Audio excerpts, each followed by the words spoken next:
Halo sobat, pintu teater 1 telah dibuka.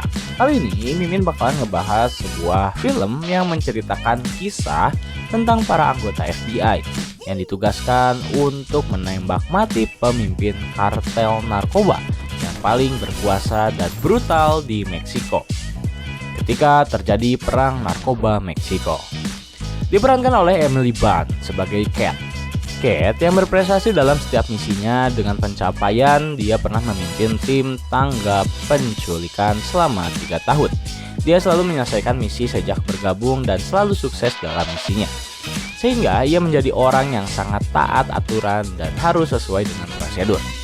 Saat itu ia ditugaskan dengan rekannya dalam sebuah misi yang Cat tidak diketahui detailnya. Penasaran bagaimana kelanjutan ceritanya? Tanpa menunggu banyak lama, mari kita mulai intronya.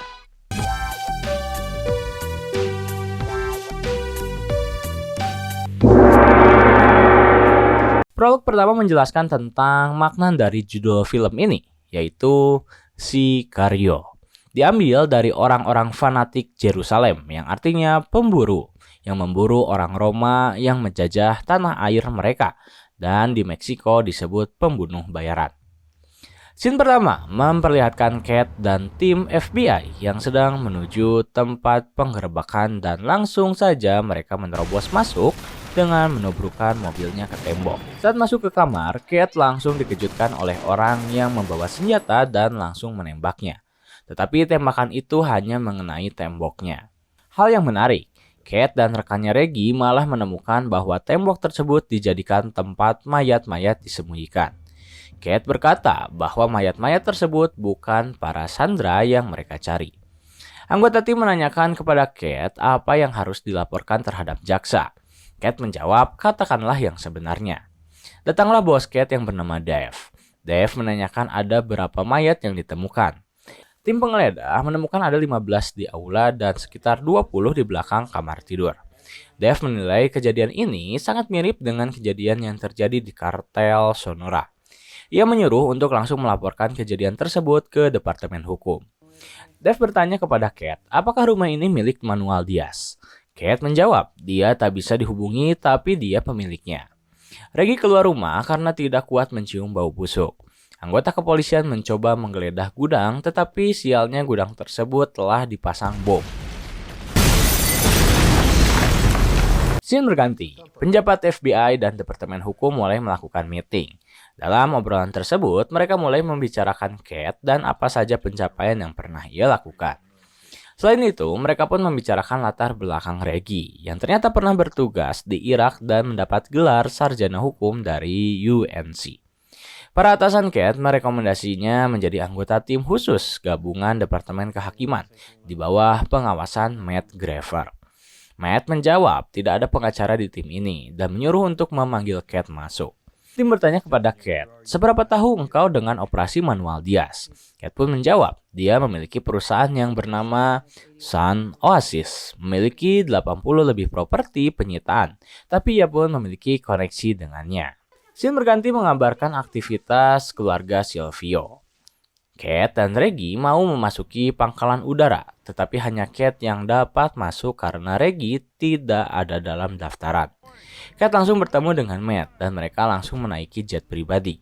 Saat itulah Alejandro, orang yang cukup misterius, ikut menaiki jet pribadi. Sampainya mereka di suatu tempat yang tidak diketahui oleh Cat, mereka pun menaiki mobil yang dikendarai oleh Steve.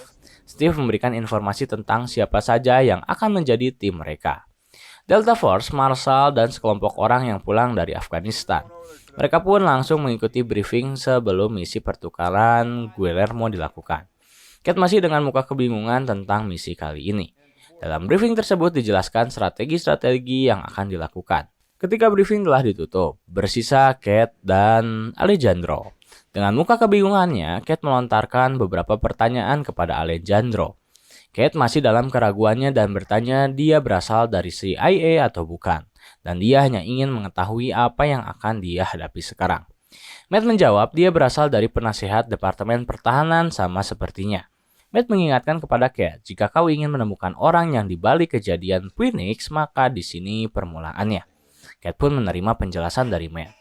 Lalu scene berganti yang menggambarkan suatu kota yang gersang dan tim pun mulai melakukan perjalanan yang didampingi oleh polisi setempat dengan persenjataan komplit. Alejandro memberikan ucapan selamat datang kepada Kate. Selamat datang di Juarez. Dalam perjalanan tersebut tergambarkan bagaimana mayat-mayat manusia digantung di kolong jembatan.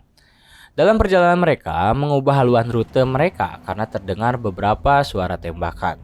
Sampailah mereka di tempat Guillermo ditangkap. Mereka hanya membawa Guillermo dan memasukkan ke dalam mobil. Alejandro mengingatkan kepada Kate berhati-hatilah terhadap polisi setempat. Masuklah rombongan tersebut ke dalam tol yang dimana terjadi kemacetan dan terlihat beberapa mobil yang mencurigakan sedang mengikuti mereka. Alejandro memberikan instruksi untuk bersiap-siap mengeluarkan senjata dan mengintai mobil yang mencurigakan tersebut. Ternyata mereka pun membawa senjata. Tim menanyakan bagaimana aturannya dan menjawabnya menyerang saat mereka menyerang. Beberapa tim mengajukan izin untuk keluar dari kendaraan dan memberikan batas keliling. Ketua tim pun menjawab, tetap di dalam. Kalian lakukan apa yang mereka lakukan. Jika mereka keluar, kalian pun ikut keluar. Supir dari mobil merah pun mulai keluar dari mobil, tetapi supir tersebut melakukan pergerakan yang membuat dirinya ditembak mati. Langsung saja, tim pun menembaki semua yang ada di dalam mobil. Saat itu ada yang membidik Kate dari belakang. Dengan sigapnya, Kate langsung menembak orang tersebut. Dibawalah Guillermo ke pangkalan udara Amerika Serikat. Sesaat tiba, Kate langsung menanyakan mengapa kejadian tersebut bisa terjadi. Padahal itu ilegal dan banyak warga sipil. Matt hanya menjelaskan inilah yang terjadi di Juarez. Merekalah yang memulainya duluan. Dan Matt menyuruh Kate untuk cepat beradaptasi dengan apa yang terjadi. Setelah itu, dimulailah interogasi kepada Guillermo. Tetapi dia beralasan bahwa tidak bisa bahasa Inggris. Matt menjawab, baiklah, jika itu yang kau mau, akan kuperkenalkan dengan teman lamamu. Datanglah Alejandro dengan membawa galon air dan dimulailah penyiksaan kepada Guillermo. Tim tersebut melakukan perjalanan kembali ke Tucson diantar oleh Reggie. Sesampainya di perbatasan ada sekumpulan imigran gelap yang sedang dikumpulkan. Matt dan Alejandro ingin bicara dengan orang yang tertangkap di sekitar wilayah Nogales. Dan pemimpin patrol mulai menyuruh kelompok yang berasal dari Nogales tetap tinggal dan sisanya bisa kembali masuk. Kate langsung mendatangi Matt, menanyakan apa yang sedang terjadi di sini. Matt menjawab tetap perhatikan saja apa yang terjadi. Setelah itu Reggie merasakan hal yang sama sehingga mulai ingin tahu apa yang terjadi. Reggie langsung memanggil Matt dan Alejandro untuk menjelaskan semuanya. Matt menjelaskan bahwa ia ingin menemukan imigran suka melewati jalur yang aman dan menghindari jalur yang mana, sehingga dapat mengetahui tempat terowongan narkoba tersebut dan akan membuat keributan agar Manuel Diaz keluar dan kembali ke bosnya. Alejandro menyebutkan nama pemimpin kartel yakni Fausto Alarcon El Verdugo. Mereka pun menyebutkan apa saja yang terjadi di perbatasan pembunuhan dan penculikan itu olehnya. Saat itu, Kate dan Reggie langsung pergi meninggalkan mereka. Keesokan harinya, Kate mulai mencari fakta-fakta yang terjadi. Sin berpindah kembali menceritakan keluarga Silvio yang menunggu Silvio jarang pulang. Setelah itu, tim pun berkumpul dengan para imigran yang mereka temukan semalam. Imigran tersebut menjelaskan jalur mana yang biasa digunakan dan menjelaskan terowongan yang jarang dilalui oleh orang lain. Tim datang ke sebuah bank yang digunakan oleh Manuel Diaz untuk melakukan pencucian uang agar mengganggu arus kasnya. Matt menyuruh Kate untuk tidak memasuki bank, namun Kate tetap memaksa untuk masuk sehingga terlihat oleh kamera. Kate mulai melakukan dengan prosedur penggeledahan. Setelah itu terjadi perdebatan antara Matt dan Kate. Kate dan Reggie langsung melaporkan hal yang terjadi kepada bosnya, tetapi malah dikembalikan oleh bosnya. Ada hal yang kalian tidak tahu dan semuanya sudah sesuai prosedur. Sepulang dari kantor, mereka langsung memutuskan untuk singgah ke sebuah bar. Di bar tersebut mereka bertemu dengan temannya Reggie bernama Ted. Ted adalah polisi setempat dan ia mulai menampakkan ketertarikannya kepada Kate dan mulai menggodanya. Kate dan Ted pergi ke apartemennya dan ketika mereka mulai bergairah, Kate menyadari ketika melihat gelang yang sama ketika di bank bahwa Ted juga bekerja untuk kartel tersebut. Mereka berkelahi. Ted mencekik Cat dan untungnya Alejandro menyelamatkan Cat. Cat mengira bahwa mereka menjadikan Cat umpan agar menemukan. Alejandro dan Matt mengikuti Cat sebagai umpan, mencurigai bahwa kartel tersebut akan mengirim seseorang setelah Cat diketahui dalam serangan bank tersebut. Mereka pun mulai menyiksa dan menginterogasi Ted. Dan akhirnya mereka mendapatkan informasi bahwa ada petugas lain yang bekerja untuk Manuel Diaz. Keesokan harinya tim mulai bersiap untuk melakukan misi dan mulai melihat pergerakan dari Manuel Diaz. Cat berpendapat bahwa mereka tidak memiliki wilayah hukum di Meksiko. Cat bersiap untuk berganti seragam, tetapi Matt mengatakan tidak usah, engkau tinggal saja di belakang. Cat bersikeras untuk ikut dan Matt memberitahu bahwa ia menggunakan Cat karena ia sebagai petugas hukum Amerika Serikat. Ia menggunakan Cat untuk menjadi tameng agar operasi sesuai dengan hukum. Reggie menyarankan Cat pergi, tetapi Cat bersikeras untuk ikut. Silvio mulai bersiap-siap memasukkan narkoba ke bagasi mobilnya. Tim mulai bersiap-siap melakukan operasi di malam hari, mulai memasuki terowongan yang menjadi target. Tim langsung membuat keributan agar orang-orang yang berada di terowongan mulai terpancing.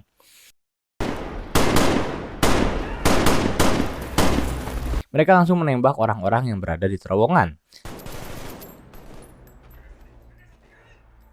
Silvio dan temannya terlihat panik ketika mendengar suara tembakan. Setelah itu datanglah Alejandro yang langsung menembak mati temannya Silvio. Tak lama kemudian datanglah Cat yang langsung menodongkan pistolnya. Tetapi Alejandro langsung menembak ke arah rompi milik Cat. Dan Alejandro pergi dengan Silvio dan menjadikan Silvio Sandra untuk memancing bertemu dengan Manuel Diaz. Tim pun keluar terowongan. Langsung saja Cat memukul Matt dengan kesalnya. Matt langsung menundukkan Cat. Matt menjelaskan, Cat harus melihat apa yang tidak bisa dilihat. Alejandro adalah orang yang bekerja untuk kartel Kolombia yang dia, istri, dan keluarganya dibunuh secara kejam oleh mereka. Alejandro terus menodongkan pistolnya guna menjadikan Silvio sandranya. Alejandro menyuruh untuk memberhentikan mobil yang dikendarai Manuel Diaz. Setelah itu, Alejandro menyuruh Silvio untuk keluar. Pada saat itu, Manuel Diaz bertanya kepada Silvio, apa maumu? Seketika, Alejandro menembak mati Silvio dan menjadikan Manuel Diaz sebagai sandera agar sampai ke rumah Falcao.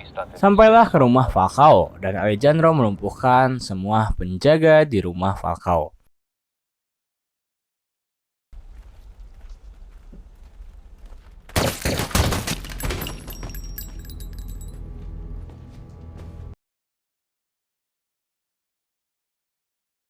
Terlihat Falcao sedang bersiap melakukan makan malam dan keluarganya. Alejandro menodongkan pistolnya ke arah Falcao dan berkata, tetap diam dan makanlah. Falcao mulai terlihat panik dan tetap menyuruh anaknya untuk tetap makan. Falcao mulai menyinggung kejadian putrinya itu bukanlah masalah pribadi. Alejandro menganggap itu adalah urusan pribadinya. Dan di hadapannya Alejandro mengatakan selamat bertemu dengan Tuhan dan langsung menembak anak dan istri Alejandro. Scene berganti di apartemen Cat. Cat yang sedang berdiri di balkon dan sedang merokok, tiba-tiba ada suara yang ia kenal dan langsung masuk ke dalam kamar. Ternyata itu adalah Alejandro. Alejandro menyuruh Cat mendatangi berkas misi yang telah dilakukan agar sesuai prosedur, dan Cat hanya terdiam. Alejandro menyuruh Cat pindah saja ke kota kecil karena negara ini adalah serigala. Alejandro muncul di apartemen Cat di mana ia memaksa Cat dengan todongan senjata untuk menandatangani surat pengesahan yang mengabaikan seluruh operasi sebagai tindakan hukum. Ia memberitahu Cat bahwa Cat mengikatkan pada putrinya dan bahwa Cat harus pindah ke kota kecil di mana peraturan hukum masih ada. Alejandro menjelaskan bahwa Cat bukanlah serigala dan kota-kota telah menjadi tanah serigala. Ketika Alejandro pergi, Cat mengarahkan pistol ke arahnya, tetapi ia tidak bisa memaksakan dirinya menarik pelatuknya. Lanjut, di Ciudad Juarez, istri Silvio menyaksikan pertandingan sepak bola putranya. Terlihat pertandingan ini terganggu oleh suara tembakan. Pertama,